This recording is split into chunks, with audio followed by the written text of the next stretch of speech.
McCart, iFLTV, delighted as always to be joined by Mr. Dave Coldwell. Dave, you do know, right, that I was on a live on my TikTok the other night that somebody said, "Is that Dave Coldwell?" I don't know what it is, but somebody actually said to me, "Is that Dave Coldwell?" I went, "Nope, it's Andrew McCart." Your tan game must be getting strong then. I told you the sun is shining in Scotland. I've got a great That's not little so tan. bad. Obviously, the That's camera not so doesn't. bad. Yeah, well, there you go. I suppose that's even a compliment to me, and maybe not so much to you, but I'll take it as a compliment. Compliment to honour us. There we go. There we go. Dave, as always, I always love getting your reaction to a big fight night. And yeah, heavyweights. We all love heavyweights. And when we get a big heavyweight knockout last night, Dave Allen with a vicious left hook, knocking Johnny Fisher out in the fifth round. Just your reaction to that, your immediate reaction to that. I thought Dave was brilliant. What a brutal ending. Really was. Listen, it's never nice. It's always the most spectacular knockouts when you see him go face first, but it's never nice in the other, the opposition in the other way of looking at it. It's one of the worst kind of knockouts that you see. Thankfully, Johnny Fisher's fine and everything's all right with him, but performance-wise, I thought Dave Allen was patient, Mm. showed his experience. He sparred everybody. He's fought a lot of big names, a lot of good fighters, top level fighters. Some he's lost, some he's won, but he's learned, he's gathered that knowledge, and he's in a good place. He's up there with Jamie and Nigel up in Manchester. He's loving the game. He's taking the game a lot more serious than what he has done in the past, and he's now calling on that experience and that wisdom that he's gathered through years of fighting, and it all came together. We majority of us thought that he won the first fight, but there was no questions this time round, and it was very very good, and the ending was, like I said, it was brutal. When you said Dave was patient in that, when I was watching the fight last night, I was going one round, first round to Johnny, second round to Johnny, third round to Johnny, fourth round to Johnny, and I was almost thinking like, what's the tactics here? When you were watching the fight last night, do you feel like the tactics were to maybe tire Johnny out, So let him work hard, and it's then go for the finish? it looked like, and I thought it would be, because Dave's very. I know he does take shots, but he rides and he Yes. makes you miss quite a lot, and he makes a bigger guy go over the top. And when he's going over the top, these little digs that he's throwing underneath, they zap the energy out of you. And he was moving. Listen, Johnny Fisher, he's a massive guy. He was having to move around the ring a lot. Now you know that somebody like that isn't going to be able to keep that going for so long. So while he's moving around the ring, he's not, overextending himself and throwing punches from out of range. He's just walking him down, making sure he's not taking too many shots and not taking them too full blooded. You're gonna get caught. You are gonna get caught. Whether he was backing off or going forward, Dave was gonna get caught. But the majority of work that he was doing defensively was very, very good, keeping himself safe. And like I said, Fisher's throwing, and moving off, throwing, moving off, missing, which takes a lot out of you. Um, and it was a case of when he started slowing down, I'll be in range, and then I'll start throwing my shots. But he was very educated in the shots that he was throwing. Keeping Johnny Fisher guessing where they were coming from. Like I said, the body work was fantastic. There'd be hooks around the side, Mm. both handed. They'd go up top. It was a very it worked him over. That's what he did. He worked him over very, very good. And then once he started unraveling, he didn't go crazy. He just turned that screw a little bit, and then he put his shots together very, very well. Again, the body shots really hurt Fisher, and they kind of zapped him like really quick. Especially the looping left hooks underneath the gut, the belly button. Very, very, very, very damaging shots they are. And then he switched back over top, cap on the side of the heads, those cuffing shots. You don't have to hit people on the chin for it to be an effect, Mm. and heavyweight boxing especially, those clumps around the top of the head, the side of the head, they make, they do have a big impact. But obviously there was the first knockdown, and then the finish was just, yeah, it was just a brilliant finish. Speaking on Dave Allen, he's probably one of the nicest guys, genuine guys. And it's oh, I hate this cliche, but what you see is what you get type guy with Dave Allen. He's what you see on camera is exactly what you get away from the camera. Now, just showing that when he did knock down Johnny, the respect he showed, he didn't celebrate. He wanted to go and check on Johnny, and Yeah. even the post-fight interview, he said, "Johnny's my friend. He will always be my friend." I know what, and that just speaks to the character. If you've never met Dave Allen, it just speaks to his character. But you know Dave very well, and how happy are you that he finally got his first belt? He's going to get a massive, another big payday coming up, no doubt, because he'll get a good fight coming in. He signed with Eddie Hearn again, 2 fight deal, I believe it is. How happy are you for Dave? I'm happy they got a belt. How happy are you that this is happening to him right now? Yeah, very much so, because I've seen the story of Dave Allen evolve, for many years now, and he's always been somebody that's frustrated me. We've always heard about his talent. I've seen him spar once years back, and I was like, if he if he applied himself properly, he'd be some fighter. Um, but then he'd get opportunities, and then he said it himself. So I'm not talking out of turn. He said it himself. He couldn't even be asked to train. He didn't. And so then on my side of things, the way that I look at things, and being a coach, that would frustrate me. And I'd be like, I run out of sympathy with people at a certain point because I've worked with fighters that don't get the profile, don't get the big opportunities, but are in there doing everything right.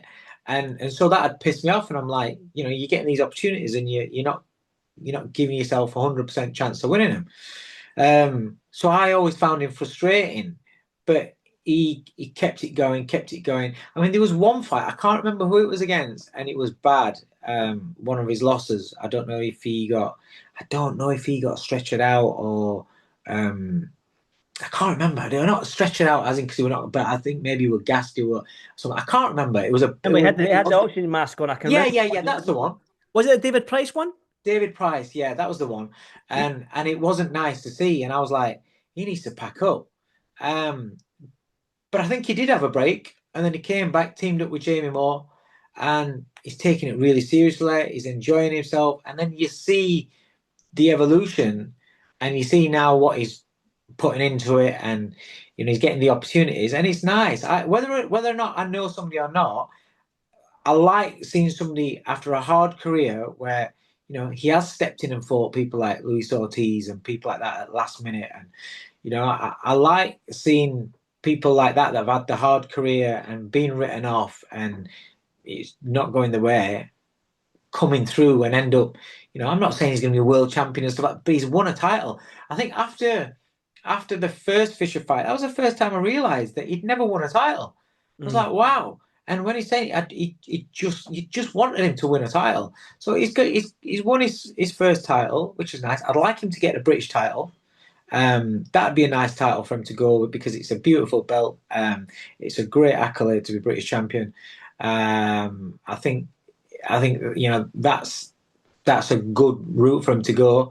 But also, I like the fact that he's now getting the big paydays, which changes his family's life. He's got kids, he's a dad. He started from scratch, started with nothing. So I like stories like that. Whether or not I know him or not, it just so happens that I do know Dave a little bit. Obviously we're quite local. He's been in my gym, like I said before, and I bump into him at shows and things like that. So yeah, it's even better when you kind of know him. But yeah, any kind of stories like that. I like the underdog coming through, the people that have had it rough, and come through. It's nice to see because it also reminds you just how great this sport can be. Mhm. It's not just about the superstar prospects that have won the Olympics and come through and have the path kind of mapped Mhm. out for them. But even them, if they come off, if the wheels come off for them and then they end up coming back down the line, I like them kind of stories. So it shows you this sport is incredible, and really we're very quick to write people off a defeat and say that's it, they're done. But there are also different levels to this sport. You know, not everybody's born to be a world champion. Um, but success comes and success to each fighter, success will represent a different thing. Just like to each human being in any job or in any walk of life, success for them can be different to the next man or the next woman, and you know. So as long as people get satisfaction out of the careers in boxing, especially if they're satisfied at the end of the career, and hopefully they've earned some money where it makes their life come to when they finish boxing, then I think that's just, it's that shows what a great sport we're in. 100%, Dave. And I'm glad you mentioned the British title. Now, David Adley is the British champion. Great fight at David Adley. He signed with Matchroom. Adley's with Frank One. The 5v5's coming up. Everyone loves a heavyweight. Does that make sense? Yeah, it does, doesn't it? And I think if you look at Dave's last couple of fights, the both Dave, if you look at Dave Allen's last couple of fights, and then you look at Adelaide, how he's performing now, that makes for an exciting fight. Mm. Adley's always been exciting. He's a bit of a bomber, can punch, looks for knockouts, been beat before. Uh, Makes a great fight for the British title. And like I said, the British title is a very prestigious title. It's a beautiful belt. It means something. I'd like to see that fight, definitely 100%. I believe Adelaide's fighting a rematch against. I don't know they were talking about it. I don't know if it's been set or I Right. don't know if the contracts have been signed or anything just yet. I'm not too sure. I think the board have put it out. I Right, think for the rematch. So I believe that'll happen. That'll probably happen next. But yeah, I would like to see that fight. definitely. A word on Johnny Fisher. Now, you mentioned there that people think a loss and you're done. That's it, over Yeah. with your career. Now, Johnny Fisher's had limited amateur career, if anything. I don't know if he's had any amateur fights, really. I can't quite Don't think he remember. has. And then he's jumped straight into a division where one punch can change a career. And he's done well. He can sell a ticket. And he, even though we went through that adversity in the first fight with the perforated eardrum, the knockdown, and that, he had the cojones, if you want to say, to get back in there with Dave again and try and prove everyone wrong that he was the rightful winner in that fight, blah, blah, blah, blah. So, a word on Johnny Fisher, and where does he go next? Um, so some people can take this the wrong way. I always say I've seen fighters, I've seen prospects, I've seen fighters that probably not so much prospects. They've had a more experience, had more fights, but still quite young. I've seen where they've got demolished, and then they've ended up coming back, and they've ended up being champions again. Now, again, I put out a tweet where I said that Johnny Fisher's 26 years old. That's a baby. Mm-hmm. In the heavyweight division, that's a baby. He's got years in front of him. Now, that is a brutal loss, a really, really bad loss. Like I said to you, going face planting onto the floor, that's a bad, bad loss. But I have seen fighters brutally knocked out before, rebuild, come back again. Now, the only problem is that in this era, promoters are wanting to move people very, very quickly. And promoters, that the art of developing fighters is kind of getting lost because in terms of business, I don't know if it's coming from TV, pressure for ratings, for stadium fillers or whatever.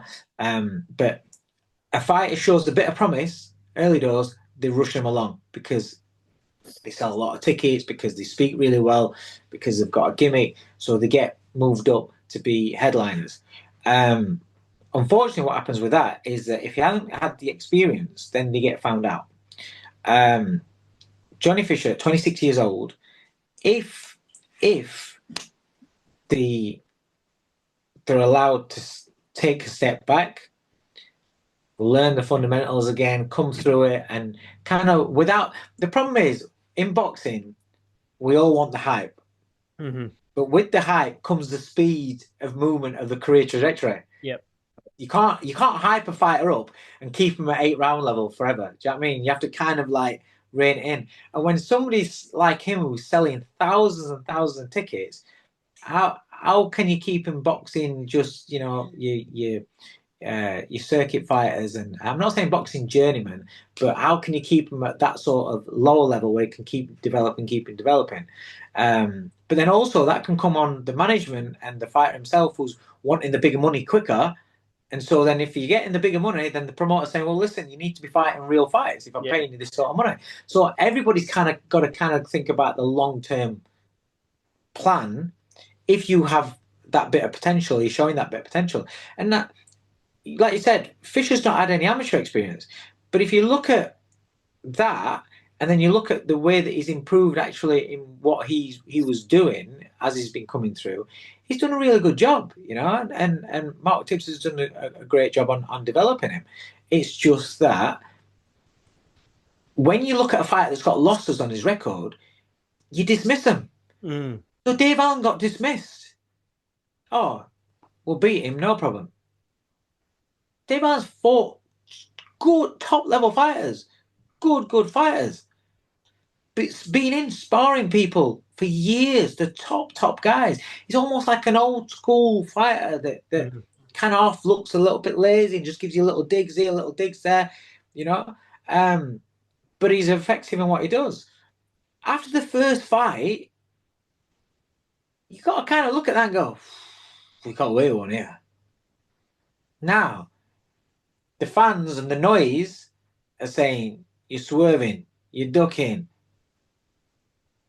You got to run your career the long game. You've not had amateur experience. You are learning on the job. You are learning on the job. That's what you're doing. Everybody is, but more so when you haven't had the amateur experience. Majority of fighters have got shitloads of amateurs under the belt. Before I was talking to a kid the other day. He's something like 15 years old, 16 years old. He's had 60 fights in amateurs. I'm like, fucking hell. Yeah. You know? So you're coming up against kids like that have got experience. You've never had an amateur fight. You're learning on the job. Full arenas, packed out, the hype train, this. You've got to kind of like strip away the ego a little bit and slow down. And if it means taking less money, it means taking less money. And thinking, no, we're blatantly not ready for that fight yet. It was too close. In the space of 4 months, realistically, I might improve this much. Mm. But he now knows he's not coming thinking, oh, I'll give it a go, see what this kid's like, blah, blah. He's now thinking, I'm going to smash you, 100% confident. Once somebody like that's been in with you and smells that blood, it's game over. And that's what happened. And when I saw a couple of face-offs, or a face-off after, prior to the rematch, how Dave Allen was talking, it was like, he knew he'd got him. He knew he'd got his number. Because he knows how tough he is. It's different if you're facing a guy that's chinny and you can just go out there and bomb out. You know, he got lucky last time. I took my eye off the ball. I didn't take him seriously. But this time I'll bomb him out. You're not bombing Dave Allen out. So you know it's going to be a hard, grueling fight at some point. Now, how you can't make those sort of improvements and get that sort of preparation in the 4 months that's happened, or 6 months, or whatever it is that's happened from a handful of months that happened from the first fight to this fight, and think it's going to improve, unless again your ego or your team's ego, I don't know, you think you're that much above that guy that you've just had a life and death with, because that fight proves that you're not that much above. So it's gonna be a real hard fight, and you might improve a little bit, gathering what you learned from that. But he's got all that wealth of experience to gather on that's already in him. But now he knows what you're about because he's been there and felt your power, knows you, got a sense of what you're about as a fighter, and knows full well he can damage you and hurt you. Mm. So on that side of things, you'd say he should have swerved it. But like I said, pressure of the noise, and maybe I don't know whether Eddie's turned around and said, "Look, you got to take that rematch." Because at the end of the day, a promoter's kind of looking at it as a business at the end of the day, because he's like, "Well, if I'm going to be putting you," it's a bit different with Fisher, I would think, because Fisher brings a lot of money to the table, so you can build him up, and he's not costing you the money that it would do a prospect that doesn't sell that kind of amount of tickets. So with them, you've got no chance. It's like, mate, you need to prove that you're worth investing in. But with somebody like Fisher, it's, I don't know, it might be a different call. But hindsight's lovely. It really is. You know, I said like, some, yeah, sorry, Dave. I said to somebody today, somebody said, "Oh, Johnny's reached his ceiling. Johnny's no good. No amateur experience. He's a bum." And I was like, I'm pretty sure we said all these things about Dave Allen after maybe the David Price loss. He's a bum. He doesn't take it serious. No amateur experience. He'll never go far. Now you just need to fast forward 6 years or whatever it is from that David Price loss, and look what Dave Allen is. So but there is a way to take this loss and, like you say, build on it and get to where you want it. Like you said, there's yeah, different levels of there's success. there's levels because this is the other thing. I think people think, oh, it's just because I've said it doesn't mean he's finished. We always pile on to fighters when they get beat. It Yeah. doesn't mean he's finished. Listen, realistically, did anybody actually think that Johnny Fisher was going to be a world champion? I don't think many of us thought, oh yeah, he's going to be a world champion. He's a young heavyweight, but I was thinking you can still be British European champion, fight for world titles. But I don't think anyone, not that I know of, ever looked at Johnny Fisher and thought he's going to be world champion. But I always think there's a huge difference between domestic level and world level. Mm. Always. I've always, and that's why as soon as these kids win British titles, people start talking about, oh, world title next year. It's like, mate, it's a huge jump. Slow down. But everybody's in a rush. But when I'm saying that Fisher can come back, I'm not saying he's going to come back like great fighters have done in the past, where, you know, I remember Vladimir Klitschko sprawled around on floor, getting smashed to bits a couple of times. Ross Purity beat him, ran out of gas, folding over. I think Corey Sanders demolished him. Lamont Brewster, I think it was as well. Who would have ever thought that he'd go and dominate division for 10 years? Nobody. Nobody. Now, I'm not saying Johnny Fisher's a Vladimir Klitschko, but what I'm saying is Johnny Fisher could still come back and win a British title. In a couple of years, rebuild, he could still come back and win a British title. Because look at some of the guys that have won British titles. Mm. Not everybody's amazing. Sometimes it's about timing, see who the champion is at the time. Like I said, David Adelaide, did he not get knocked out? By Fabio Wardley, yes. Right? He got knocked out pretty quick. I think it was like the sixth or seventh round, was it not? Right, okay, so he got knocked out. What's he now? Best champion. Right, so that's exactly what I'm talking about.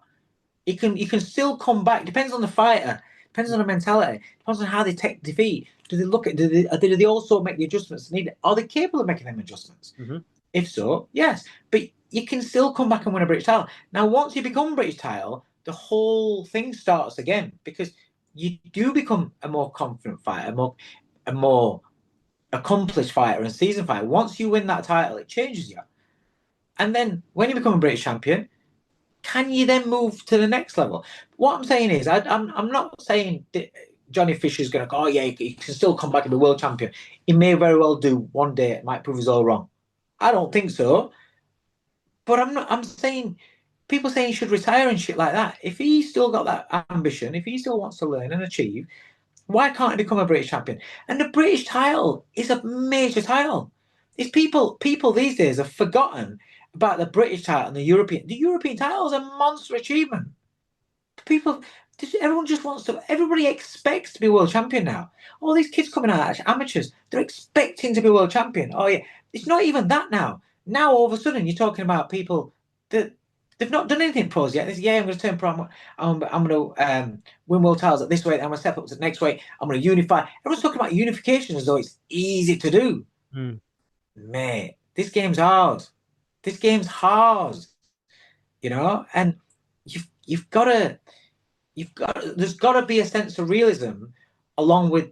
I always say, if like when I was promoting, or if I'm trying to get a bit of interest in a fighter, I'll say to him, listen, it's my job to talk bullshit about you. It's your job not to listen to me. Yeah. Don't listen to it because I'm doing it. So then promoters or fans will switch on and listen and watch you. Then you got to deliver. So you can't listen to that.